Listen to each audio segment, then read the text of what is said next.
آج ہم آپ کو ایک انتہائی اہم ترین خبر دینے جا رہے ہیں، اور خبروں کا یہ خبر تسلسل بھی ہے، آپ کہہ لیں خبر کا تسلسل اس طرح سے ہے کہ آج کل آپ کو پتہ ہے کہ امریکہ، پریزیڈنٹ ٹرمپ اور اس کے جتنے بھی دوست ممالک ہیں یا ان کی ان کے دھڑے کے لوگ، اتحادی جو ہیں ان کے، وہ سب کے سب مصیبت کا شکار ہیں۔ پریزیڈنٹ ٹرمپ خود بھی مصیبت کا شکار ہیں، ان کی اپنی کشتی جو ہے وہ ڈاواں ڈول ہے۔ 40 ریاستوں میں، 40 شہروں میں آپ کو پتہ ہے کرفیو لگا ہوا ہے، فسادات، کرفیو، ہر چیز جلاؤ گھراؤ جلایا جا رہا ہے، اور وہاں پہ ان کی کوئی بات سنتا نہیں ہے۔ پولیس چیف جو کچھ کہہ چکے ہیں کہ پریزیڈنٹ ٹرمپ کو یہ کہنا کہ آپ اپنا منہ بند رکھیں، تو اس سے بڑی ایک کیا ہو سکتا ہے کہ کسی کو یہ کہا جائے گا شٹ اپ یور ماؤتھ، تو اس کے بعد، اور وہ بھی پریزیڈنٹ ٹرمپ سپر پاور کو۔ اسی طریقے سے اور جو کچھ مودی کے ساتھ ہو رہا ہے، انڈیا کے ساتھ ہو رہا ہے، چائنا نے ان کی درگت بنائی ہوئی ہے، نیپال، یہ ساری باتیں۔ لیکن اب ایک اور اہم ترین ڈیولپمنٹ ہوئی ہے جی،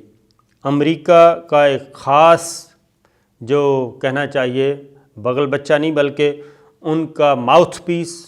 اور امریکہ کے سر پہ پورے ملک، پوری دنیا میں سب کو آگے لگایا ہوا ہے، وہ ہے اسرائیل۔ اسرائیل، یہ دنیا بدل رہی ہے، انسان کچھ منصوبے بناتا ہے، گریٹر پلان، امریکہ کا گریٹر پلان ہے، ایک پاکستان کے اگینسٹ ہے، ایک چائنا کے اگینسٹ ہے، وہ ملاتے رہتے ہیں ملک۔ لیکن یہ تصور کیا جا سکتا تھا آج سے کچھ پہلے بھی، ابھی بھی، کہ اسرائیل کے خلاف ایک فوجداری مقدمہ نہیں بلکہ جنگی جرائم کے تحت مقدمہ چلے گا اسرائیل کے خلاف، اور نہتے فلسطینی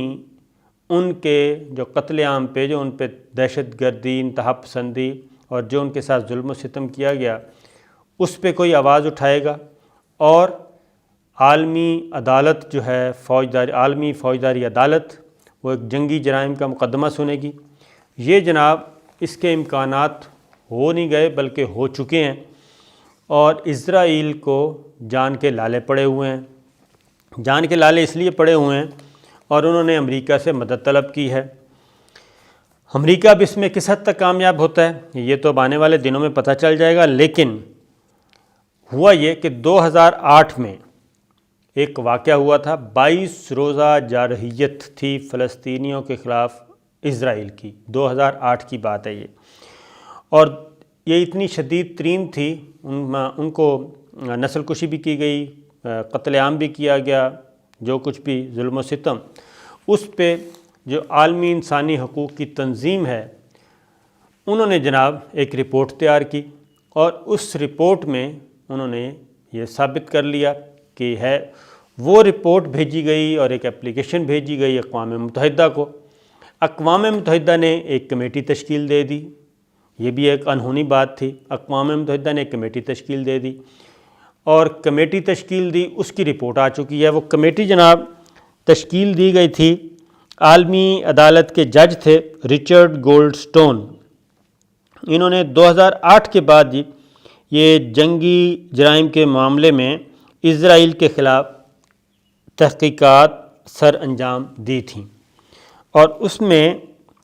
اقوام متحدہ نے جی 2008 میں یہ غزہ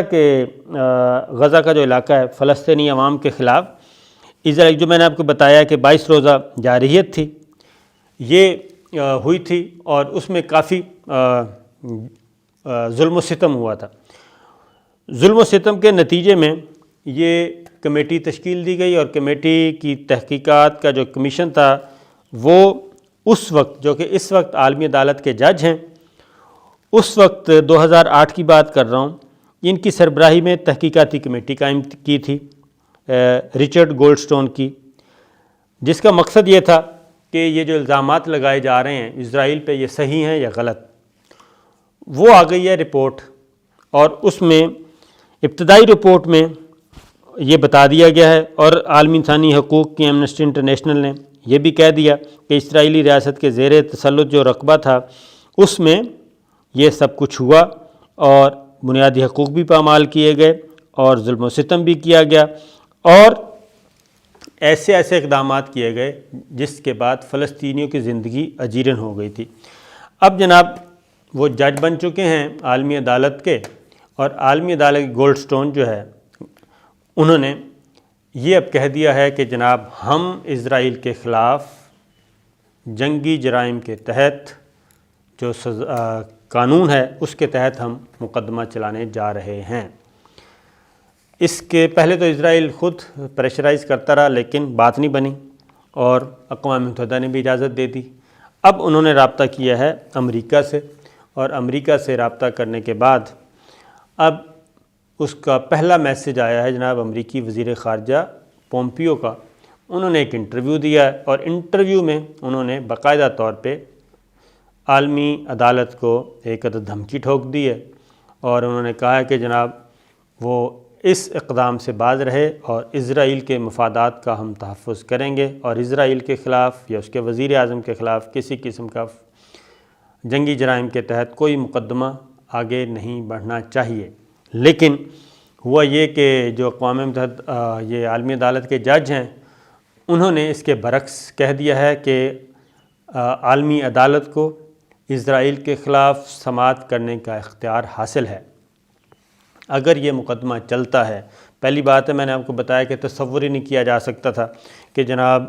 اسرائیل کے خلاف بھی کوئی اقدام ہو سکتا ہے، کیونکہ اس نے پوری دنیا کو گھمایا ہوا ہے، اسلامی ممالک خاص طور پہ عرب کنٹریز کو گھمایا ہوا ہے۔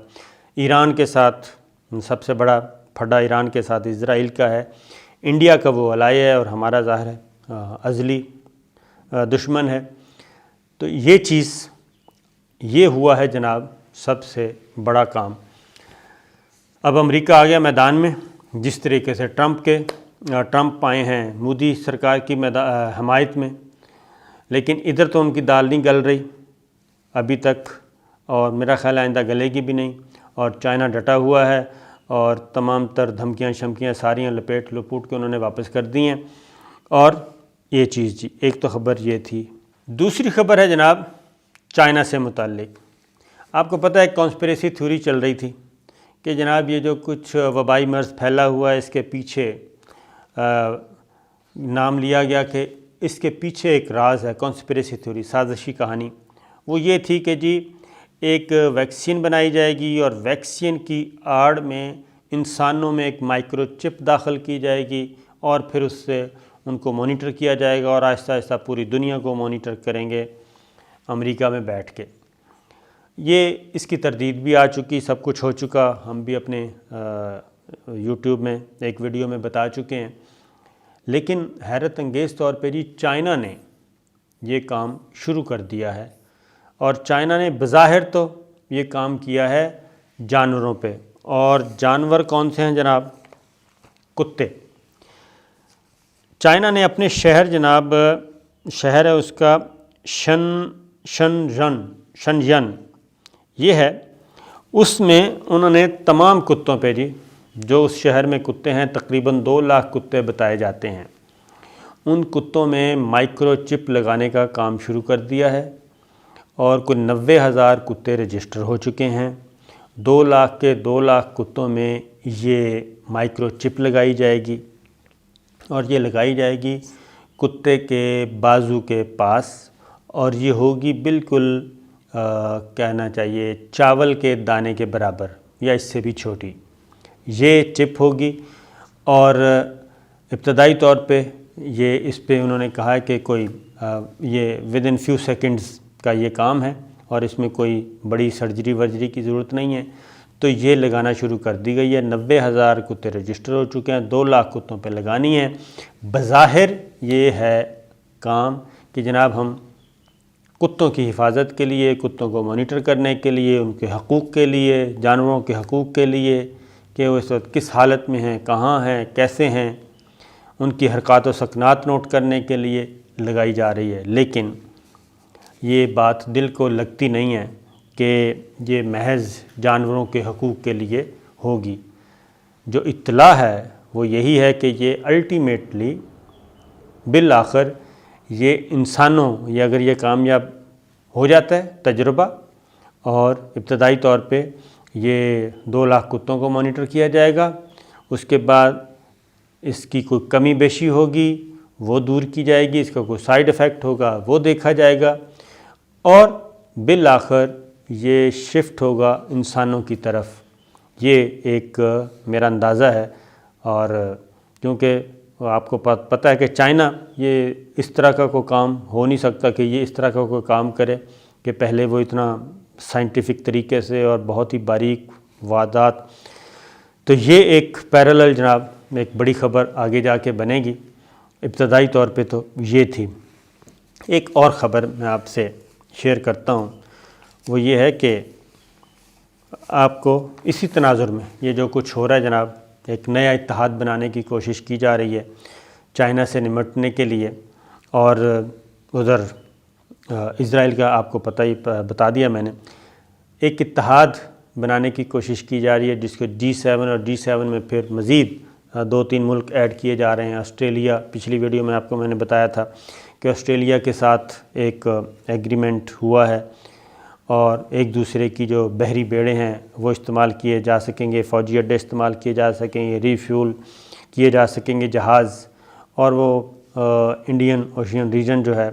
اس پہ یہ سارے یہ روٹ وہ بنتا ہے، اسی میں وہ جزیرے شیزرے جو بھی ہیں بحری بیڑے ہیں ان میں، تو اس کا مقصد چائنا کو کنٹرول کرنا ہے۔ اس میں رشیا کو بھی شامل کرنے کی کوشش کی جا رہی ہے۔ ادھر جو ہمارے خطے میں ہو رہا ہے، چائنا اور انڈیا ایک دوسرے کے آمنے سامنے ہیں، اور یہ پھیلے گا کام، سرد جنگ چائنا اور امریکہ کے درمیان شروع ہو چکی ہے۔ تو روس جو ہے، جو مر گیا تھا، روس جو ٹکڑے ٹکڑے ہو گیا تھا، وہ آپ کو پتہ ہے دوبارہ آیا میدان میں۔ ولادیمیر پوٹن جو ہیں KGB کے ایکس چیف، وہ آج کل ان کے سربراہ ہیں، انہوں نے جناب ایک قانون کی منظوری دے دی ہے، اور وہ قانون کی منظوری یہ ہے کہ ایٹم بم جو رشیا ہے ایٹمی حملہ اپنے مخالفین پہ کر سکے گا، اور 2-3 شرائط اس میں نئی عائد کر دی ہیں۔ یہ بڑی ایک الارمنگ صورتحال ہے، اور رشیا کو ظاہر ہے اس کے پاس بھی انفارمیشنز ہیں کہ امریکہ کیا چاہتا ہے، اور ایک اتحاد بنا رہا ہے، اور اس نے G7 میں ابتدائی طور پہ شرکت کی دعوت دی ہے رشیا کو۔ اور کیا یہ کوئی نئی ایٹمی جنگ کی تیاری ہو رہی ہے؟ کیا رشیا کے پاس ایسی کوئی انفارمیشن ہے؟ اس کی ریزن یہ ہے کہ چائنا اور امریکہ کے درمیان جو کشیدگی ہے وہ ایکسٹریم پہ جا رہی ہے، وہ اس میں دن بدن تیزی آ رہی ہے، کیونکہ امریکہ نے کچھ ایسے اقدامات کیے ہیں کہ چائنا کو بلاک کرنے کی کوشش کی جا رہی ہے ہر اعتبار سے۔ اس پہ ایسی پابندیاں، مثلاً چائنا کی فضائی سروس بند کر دی اس نے، امریکہ نے، اور چینی طلبہ پہ پابندی لگا دی، چین پہ تجارتی پابندیاں لگانا شروع کر دیں۔ اس طریقے سے آسٹریلیا کا اور انڈیا کا جو ایگریمنٹ ہوا اس کے پیچھے بھی امریکہ ہے، اور پھر G7 میں شامل کر رہا ہے آسٹریلیا کو، اسی میں شامل کر رہا ہے جنوبی کوریا کو، اپنے نئے الائز کو اس میں انہانس کر رہا ہے، انڈیا کو بھی اس میں دعوت دی جائے گی، چائنا اس کی مخالفت کر رہا ہے، پھر رشیا کو بھی دعوت دی جا رہی ہے۔ رشیا کو امریکہ کیوں بلا رہا ہے؟ تاکہ وہ چائنا اور رشیا ایک نہ ہو جائیں، اور ان کے درمیان آپس میں کوئی یہ دفاعی معاہدہ نہ کر لیں۔ اس لیے اس کو، کیونکہ یہ جو G7 کو بڑھاوا دینا اور اس کا فوری طور پہ اجلاس بلانا پوسٹ کووڈ-19 کے تناظر میں، تو اس سے رشیا کے پاس بھی یقیناً کوئی نہ کوئی اطلاع ہے۔ اس لیے اس نے جناب ایک قانون کی منظوری دے دی ہے کہ اگر اس کو، اب میں آپ کو بتا دیتا ہوں، ایٹمی اسلحے کے استعمال کرنے کے اصول اور قوانین اس نے واضح کیے ہیں، اور اس کے ساتھ جو اسٹریٹجی ہے وہ چینج کی ہے رشیا نے، اور اس کا دائرہ کار بھی ایٹمی ہتھیار کے استعمال کا جو دائرہ کار ہے وہ تھوڑا سا وسیع کیا ہے، تھوڑا سا نہیں بلکہ زیادہ سارا وسیع کر دیا ہے، اور اس دستاویز پہ یعنی کہ قانون پہ جو روس کے صدر ہیں انہوں نے دستخط بھی کر دیے ہیں۔ اس میں 4 سیناریوز جو ہیں وہ سامنے رکھے گئے ہیں۔ اس قانون کی روشنی میں رشیا نے 4 سیناریوز رکھے ہیں کہ کن کن کس صورت حال میں روس جو ہے وہ اپنا جوہری توانائی، ایٹمی صلاحیت، ایٹم بم جو ہے وہ استعمال کر سکے گا کسی بھی ملک کے خلاف۔ وہ یہ ہے کہ یہ روس نے اجازت دینی، یہ ظاہر ہے جو بھی اس وقت پریزیڈنٹ ہوگا۔ ان میں سے جی دو جو ہیں سیناریوز وہ نئے ہیں، اور ان میں ایک جو ہے وہ یہ ہے کہ جو مخالف دشمن ملک ہے جو بھی اس وقت ہوگا، اس کے بارے میں اگر رشیا کو یہ پتہ چل جائے دشمن ملک کے بارے میں کہ وہ پلاننگ کر رہا ہے، وہ سوچ رہا ہے کہ رشیا کے خلاف اس نے ایٹمی قوت استعمال کرنی ہے، اگر رشیا یہ سمجھے گا کہ اس کا دشمن ملک، اس کا مخالف ملک یہ سوچ رہا ہے، تو رشیا اس کے حملہ کرنے سے پہلے ہی اپنی جوہری طاقت استعمال کر لے گا اور ایٹم بم چلا دے گا اس کے خلاف، اور اس کے لیے انتظار نہیں کیا جائے گا کہ دوسرا ملک پہلے اٹیک کرے۔ ایک یہ ہے جی، اور دوسری جو ہے، جو پہلے جو پروٹوکولز ہیں وہ ڈیفرنٹ تھے، لیکن اب ان سارے پروٹوکولز میں چینج کیا ہے رشیا نے۔ اس کے بعد دوسرا یہ ہے کہ جی جب دشمن ملک روس یا اس کے اتحادی کے خلاف، اب یہ دوسرا ہے کہ پہلے تو صرف ہے روس یہ سوچے، یہ سمجھے کہ روس کے خلاف کوئی پلاننگ کر رہا ہے، دوسرا اب اس میں ایک اور شرط اور ایک اور منظرنامہ شامل کیا گیا ہے، وہ یہ ہے کہ اگر کوئی دشمن ملک روس کے کسی اتحادی کے خلاف بھی کوئی پلاننگ کر رہا ہے جوہری طاقت استعمال کرنے یا ایٹم بم پھینکنے کی، تو رشیا اس صورت میں بھی اپنے اتحادی ملک کی حفاظت کے لیے، خواہ وہ جوہری توانائی رکھتا ہے یا نہیں رکھتا، اس کی حمایت میں آئے گا اور دشمن ملک پہ ایٹمی حملہ کرے گا۔ یہ دو صورتوں میں یہ دو صورتیں ایڈ کی گئی ہیں جو کہ پہلے نہیں تھیں۔ تو اس لیے جناب یہ چیز، اس کے بعد ایک اور طریقہ، ایک اور بھی اس میں شامل کی گئی ہے، یہ دو منظرنامے، تیسرا منظرنامہ بھی شامل کر دیا گیا ہے، اور وہ یہ ہے کہ اگر روس یہ سمجھے کہ روایتی حملہ اس حد تک خوفناک ہو چکا ہے، دشمن ملک کر چکا ہے روایتی ہتھیاروں کا، کہ روس کی سلامتی کو خطرہ ہے، روس کی سلامتی کو خطرہ ہے، تو ایسی صورت میں روایتی جنگ اور روایتی ہتھیاروں کے استعمال کے بدلے میں روس جو ہے اپنے ملک اور دشمن ملک پہ ایٹمی حملہ کر سکے گا۔ تو یہ جناب 3 منظرنامے ایڈ کر دیے گئے ہیں۔ تو صورتحال آپ خود سمجھ جائیے کہ آپ کو معلوم ہے کہ امریکہ نے دوسری جنگ عظیم میں جاپان پہ ایٹمی حملہ کیا تھا اور ناگاساکی اور ہیروشیما تباہ کر دیے تھے۔ دوسری جنگ عظیم میں، یہ 1945 میں ہوئی تھی ختم۔ تو دوسری جنگ عظیم کے بعد یہ دنیا کا ایک واحد ملک ہے امریکہ جس نے ایٹمی ہتھیار استعمال کیے ہیں، اور اب اس کی سپر پاوری کو چیلنج ہے، سنگین خطرات لاحق ہیں۔ چائنا اس کو آنکھیں دکھا چکا ہے، بلکہ ایگریسو ہے، اور رشیا جو ہے وہ پہلے سے ڈسا ہوا ہے امریکہ کا افغانستان کی وجہ سے۔ لہٰذا اب جو عزائم ہیں امریکہ کے، وہ اپنی سپر پاوری بچانے کے لیے کچھ بھی کر سکتا ہے۔ لہٰذا رشیا کی طرف سے یہ اعلان اور یہ نیا قانون اور اس کی میر ولادی پوٹن نے جو اجازت دی ہے، منظوری دی ہے، اس کے بعد آپ خود سمجھ جائیں کہ کس قسم کے خطرات لاحق